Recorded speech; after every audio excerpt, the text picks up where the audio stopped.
My stepdaughter screamed, "You're just a walking wallet," when I refused to buy her a car. My fiancé smirked and said, "She's not wrong." I immediately canceled every supplementary card they owned. "Wallet lost," I announced. "Go find a job." And then, original post I, 46 male, honestly, should have seen this coming. Looking back, the signs were there for months, maybe years. But when you're in it, you rationalize. You make excuses. You tell yourself you're helping.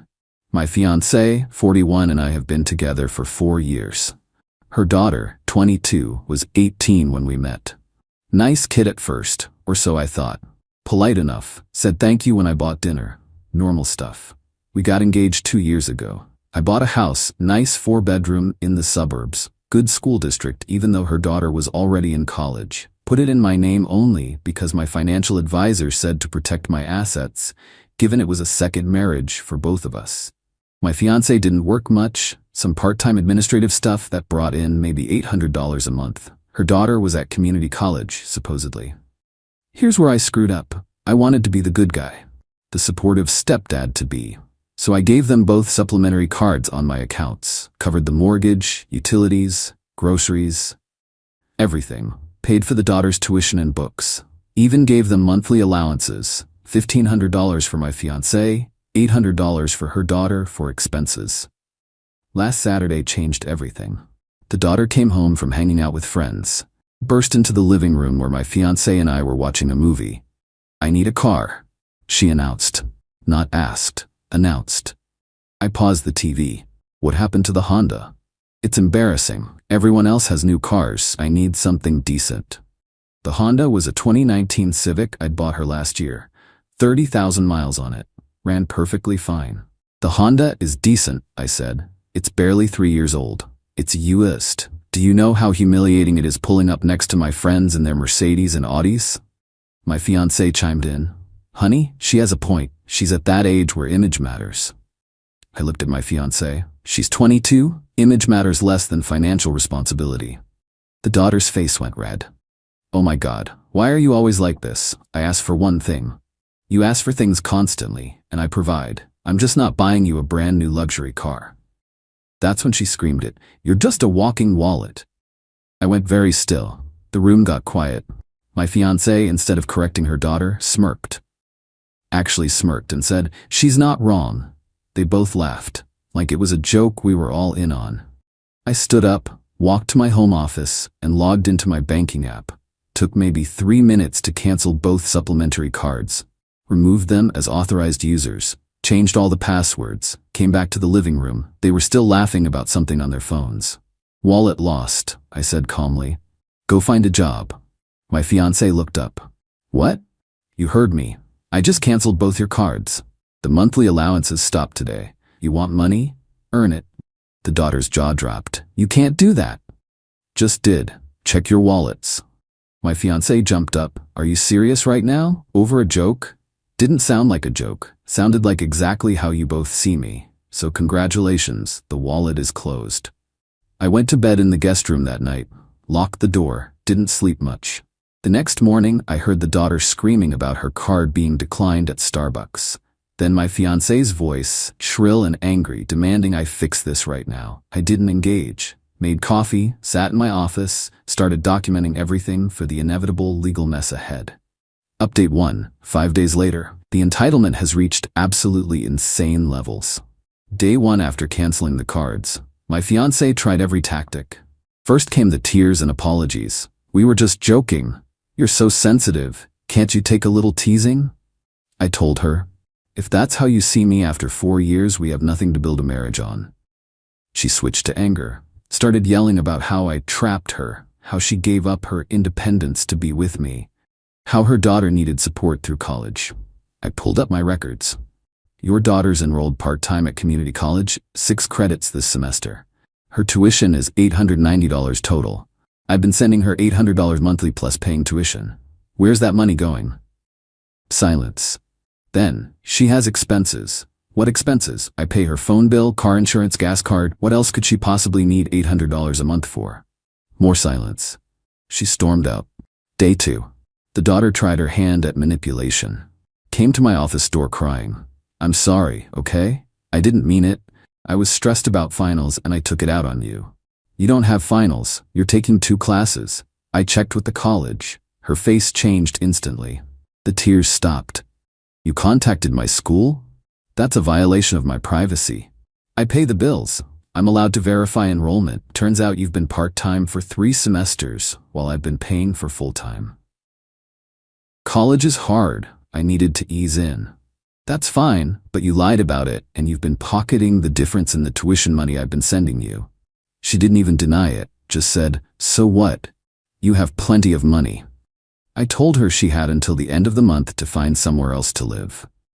Day 3. My fiancé tried a different approach. Showed up in lingerie, tried to seduce me. When that didn't work, she tried to negotiate. What if we go to counseling?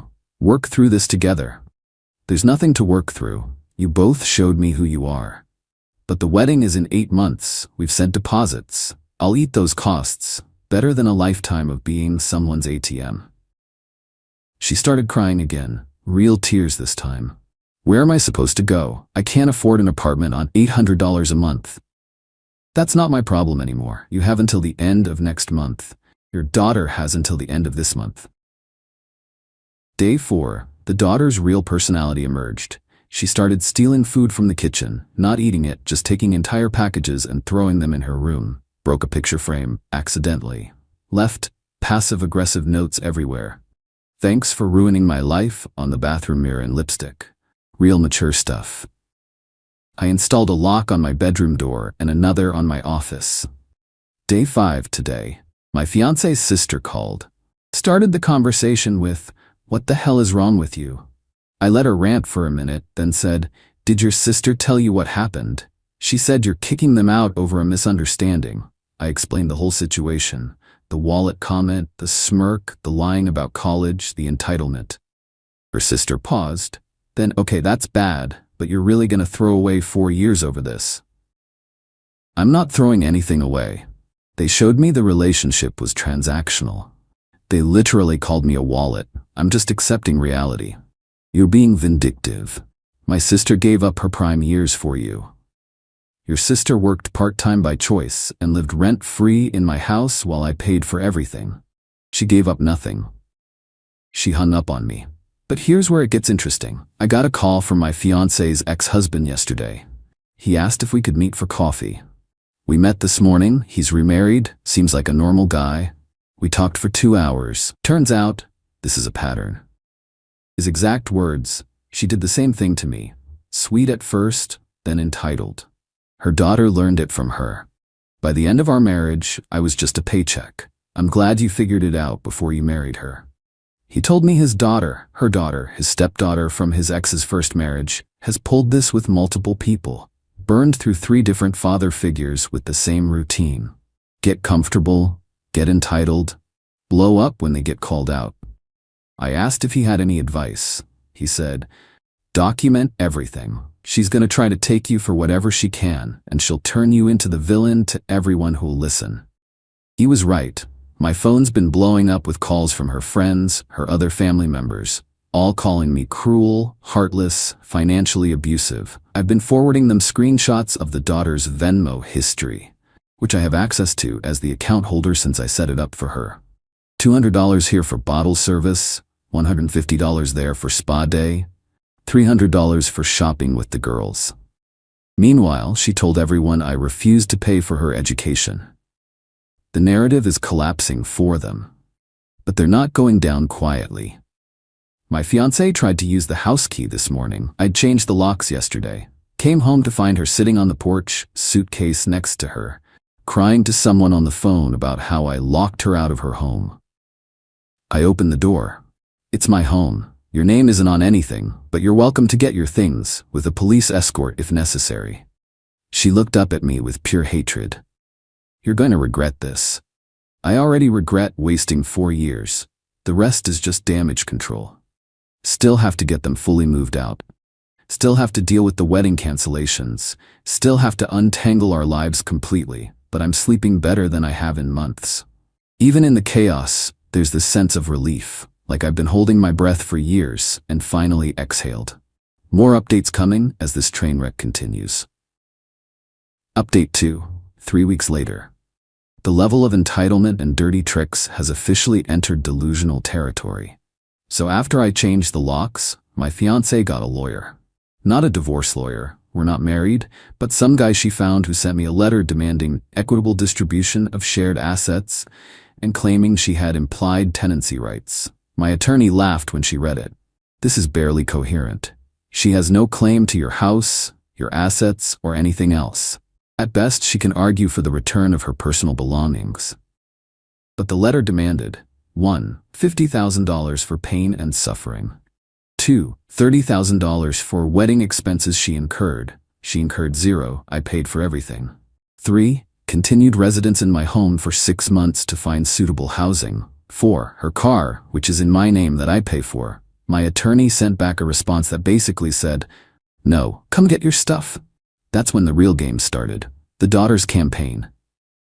She started a whole thing on social media about financial abuse and narcissistic stepparents. Never mentioned my name, but posted our house, my car, enough details that people could figure it out. Her comments were flooded with support. "You deserve better. He's toxic." The usual internet outrage.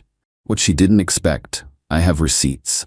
Every Venmo payment, every tuition statement showing part-time enrollment, every credit card statement showing the school supplies were actually clothes and bar tabs.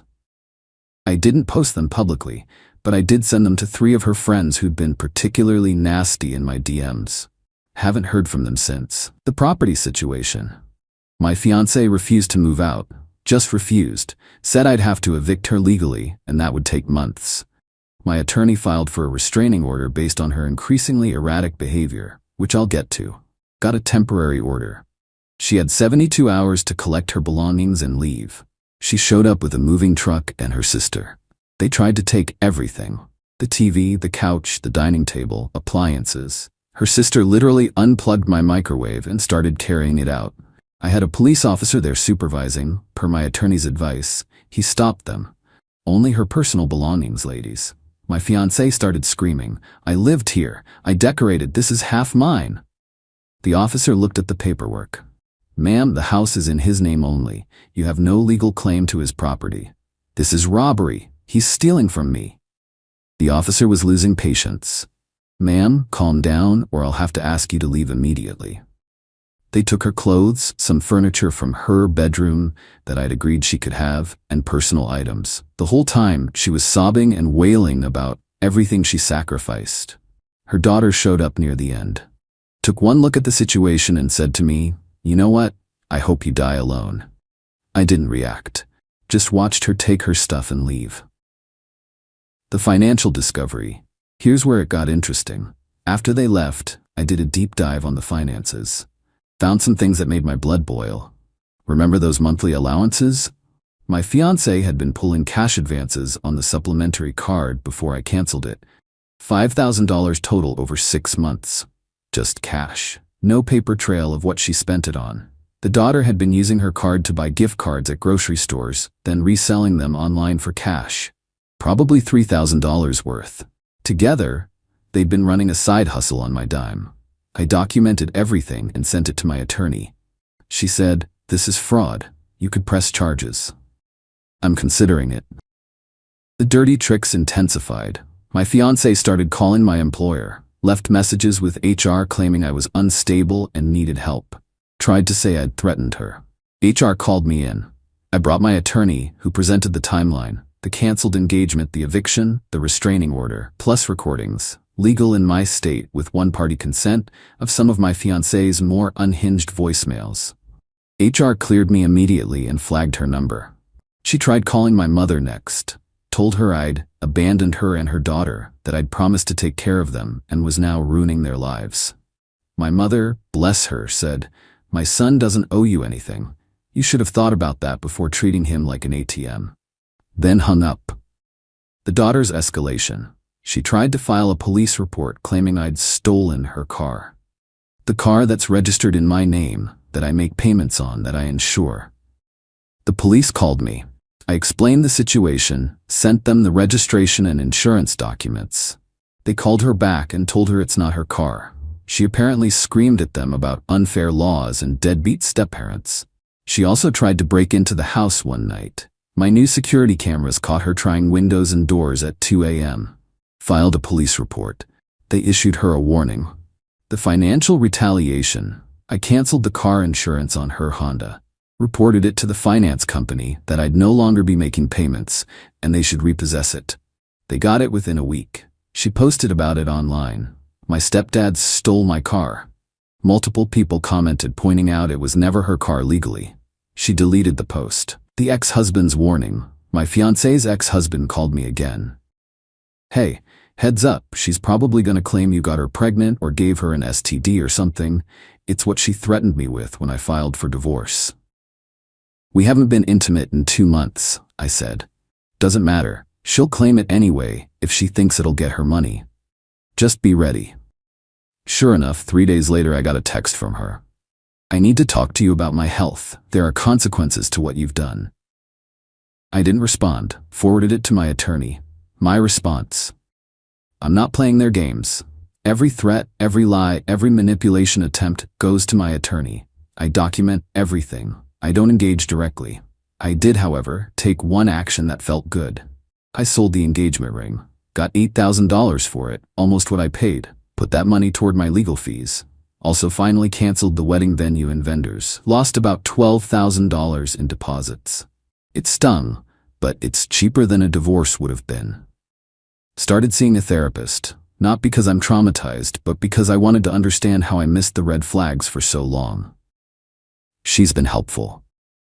Where we stand now, my fiancé is living with her sister in a 2-bedroom apartment. The daughter is apparently couch surfing with friends. Neither one has contacted me, except through attorneys. My attorney sent a final letter demanding they cease all contact, all social media posts about me, and all attempts to contact my employer or family. Threatened harassment charges if they continue. It's been quiet for 3 days, suspiciously quiet. My attorney says that's usually when they're planning something. So I wait. The house feels empty but peaceful. I've been redecorating slowly, donated the furniture she picked out, bought new stuff, making it mine again. Friends ask if I'm okay. Honestly, I'm furious at myself for wasting 4 years, but I'm also relieved. This could have been my entire life. Final update: 2 months later. It's over. Well, as over as these things get. The legal finale. My attorney sent the cease and desist letter, and for a while it was quiet. Too quiet. Turns out they were trying one last play. My ex-fiancée filed a claim in civil court for unjust enrichment, claiming she'd provided domestic services worth $80,000 over 4 years and deserved compensation. Her attorney argued she'd been a homemaker who sacrificed her career to support me and should be compensated for her labor. My attorney tore it apart. Presented evidence that she worked part-time by choice, not because I asked her to quit. I paid for all household expenses, her car, insurance, phone, everything. She received one $1,500 monthly allowance for 4 years, $72,000 total. Her domestic services consisted of occasionally cooking dinner and decorating. The judge was not impressed, dismissed the case, ordered her to pay my legal fees, $4,500. She stormed out of the courtroom yelling about corrupt judges and male privilege. Outside, her attorney literally quit. Told her he couldn't represent someone who wouldn't accept reality. The daughter's downfall. Without my financial support, reality hit her hard.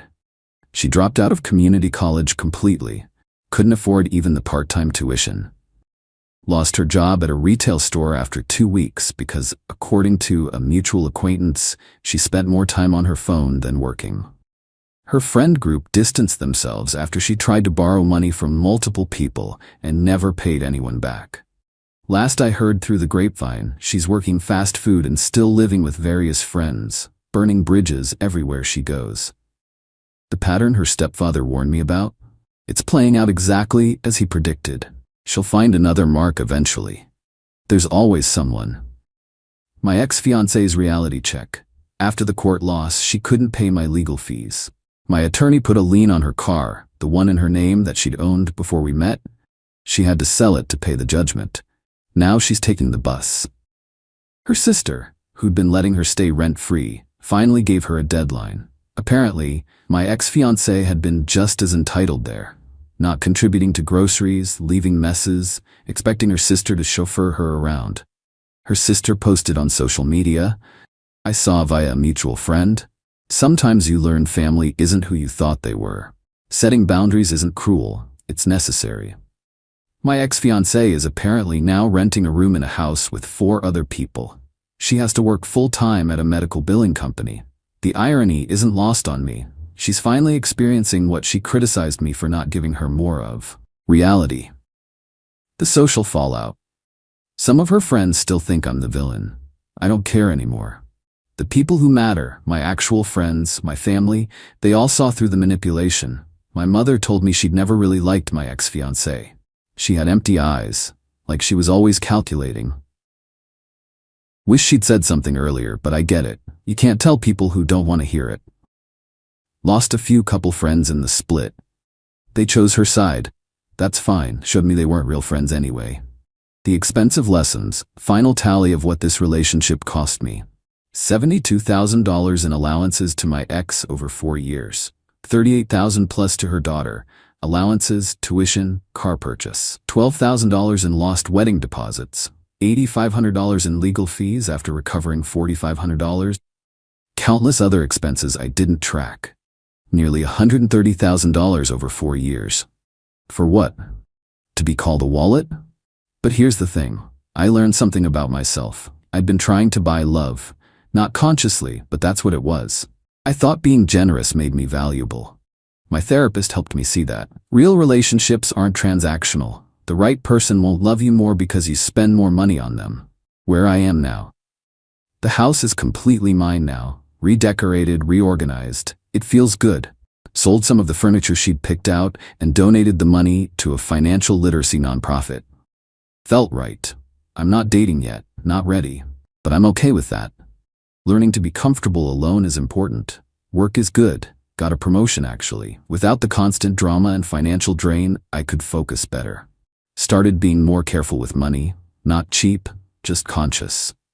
Hired a financial planner to help me make better decisions. My relationship with my mother improved. We talk more now. She's been surprisingly wise through all this. As for my ex-fiancé and her daughter, I blocked them everywhere. Don't know what they're doing now. Don't care. They're not my problem anymore. The ex-husband's vindication. I had coffee with my ex-fiancé's ex-husband one last time. Thanked him for the warning. He said, I'm just glad you got out. I was in for 10 years before I saw the light. You only lost 4. He was right. Could have been so much worse. The final message. About 3 weeks ago, I got a letter in the mail. Handwritten, from my ex-fiancé. It was long, rambling. Started with, I know you probably hate me, and went on for 3 pages. The gist, she was sorry. She understood why I reacted the way I did. She'd been wrong. Her daughter had been wrong. They'd taken advantage. She'd been scared of being alone and had used me. She was working on herself, going to therapy, learning to be independent. Ended with, I don't expect forgiveness. I just wanted you to know I understand now. I read it twice, then put it in a folder with all the other documentation from this mess. Didn't respond. What would I even say? Thanks for apologizing after costing me $130,000 in 4 years. Some things you can't fix with an apology. Maybe she has learned. Maybe therapy's helping her. Maybe she'll be better in her next relationship. But that's not my concern anymore. The real ending. There's no dramatic conclusion here. No perfect revenge. No moment where they realized what they'd lost. They lost a meal ticket. That's all I was to them. And they're managing without me the same way millions of people manage, by working and budging and living within their means. I lost $130,000 in 4 years. But I learned what I'm worth. And it's not measured in dollars. The engagement ring money went to legal fees. The wedding deposits are gone. Some furniture got donated. Life moved on. I'm 46 years old, single, living in a nice house, doing okay. It's not the life I planned, but it's honest. No one's using me. No one's taking advantage. No one's calling me a wallet. And you know what? That's enough. Could this have turned out differently? Sure. If they'd apologized immediately. If they'd shown genuine remorse instead of escalating entitlement. If they'd recognized what they had before they blew it up. But they didn't. And I'm done caring about what could have been. Moving forward is the only direction that matters now. To anyone reading this in a similar situation, trust your gut. When someone shows you they see you as an ATM, believe them the first time. It won't get better. They won't change. You're not being mean by setting boundaries. You're being sane. The wallet is closed permanently. And I'm better for it. That's all, folks. Time to actually move on instead of just talking about it.